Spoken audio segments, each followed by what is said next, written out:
بسم اللہ الرحمن الرحیم۔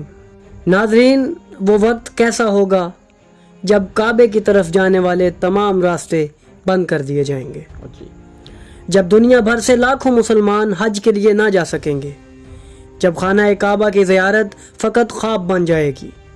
کیا آپ نے کبھی سوچا ہے کہ حرم پاک جسے دیکھنے کے لیے آنکھیں ترستی ہیں، اس کا دروازہ بند ہو جائے گا اور دنیا بھر کے مسلمان حسرت سے اس کی طرف دیکھتے رہ جائیں گے؟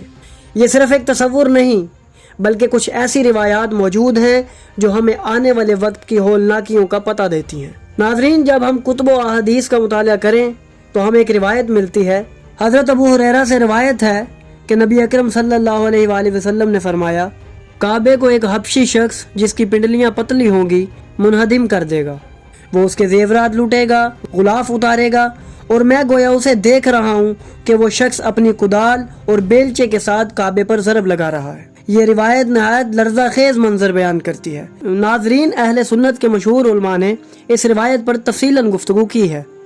امام ابن حجر عسقلانی، علامہ نووی اور دیگر محدثین نے اس روایت کو قیامت کے قریب ایک بہت بڑی نشانی قرار دیا ہے۔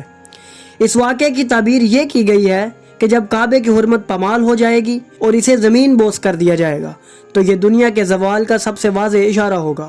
ناظرین، یہ بات خاص طور پر قابل غور ہے کہ ایسی روایت ہمیں صرف سنی مصادر میں ملتی ہیں۔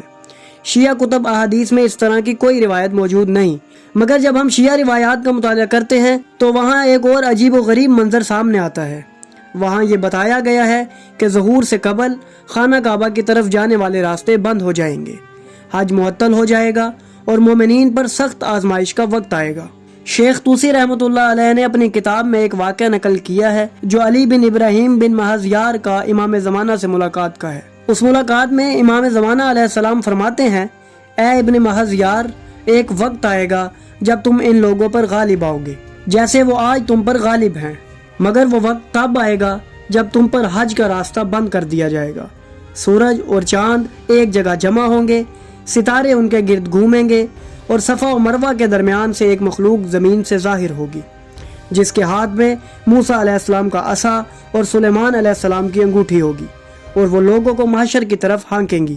ناظرین، اس بیان میں جو الفاظ استعمال ہوئے ہیں وہ کسی عام واقعے کے نہیں بلکہ ایک مہا انقلابی لمحے کی طرف اشارہ کر رہے ہیں۔ امام زمانہ علیہ السلام کی اس گفتگو سے اندازہ کیا جا سکتا ہے کہ ظہور کا وقت ایک سخت اور شدید آزمائش کے بعد آئے گا، جب حج کا راستہ بند ہو جائے گا، جب تقیہ اپنے عروج پر ہوگا، جب مومنین کو پہچاننا مشکل ہو جائے گا، تب جا کر نور کا ظہور ہوگا۔ ناظرین، ان تمام روایات سے ہمیں یہ سبق ملتا ہے کہ ظہور کا وقت کوئی آسان مرحلہ نہیں ہوگا۔ یہ ایسا وقت ہوگا جب دنیا ظلم و تاریکی سے بھر جائے گی، جب لوگوں کی امیدیں ٹوٹ چکی ہوں گی، جب خانہ کعبہ جیسا مرکز بھی ویران کر دیا جائے گا، اور تب ایک نجات دہندہ، ایک مہدی، ایک وعدہ شدہ نور ظلم کی اس اندھیری رات کو چیرتا ہوا طلوع ہوگا۔ اور اگر ہم تاریخ کی طرف نظر کریں تو ہمیں ملے گا کہ کئی مرتبہ حج کو موقوف کرنے کی کوشش کی گئی، مگر ایسا وقت کبھی نہیں آیا کہ یہ عبادت مکمل طور پر بند ہو گئی ہو۔ لیکن ظہور سے قبل ایسا ضرور ہوگا جب خدا کے گھر کا راستہ ہر خاص و عام کے لیے بند کر دیا جائے گا۔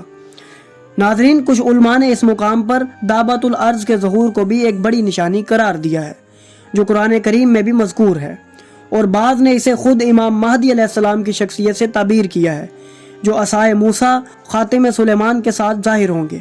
ناظرین، یاد رکھیں، خانہ کعبہ پر ہاتھ اٹھانا یا اس کی حرمت کو چیلنج کرنا زمین پر سب سے بڑے گناہوں میں سے ایک ہے، اور جب ایسے مناظر ہمیں دکھائی دیں تو ہمیں جان لینا چاہیے کہ وہ وقت قریب ہے جس کی خبر 1400 سال پہلے دی گئی تھی، اور ایک عظیم نجات دہندے کا ظہور ہونے والا ہے۔ تو ناظرین، اگر آپ کو ہماری یہ کاوش پسند آئی تو ہماری ویڈیو کو لائک کریں، ہمارے چینل کو سبسکرائب کریں اور بیل آئیکن کو بھی دبا دیں تاکہ آپ کو ہماری آنے والی مزید ویڈیوز ملتی رہیں اور آپ علم سے مستفید ہوتے رہیں۔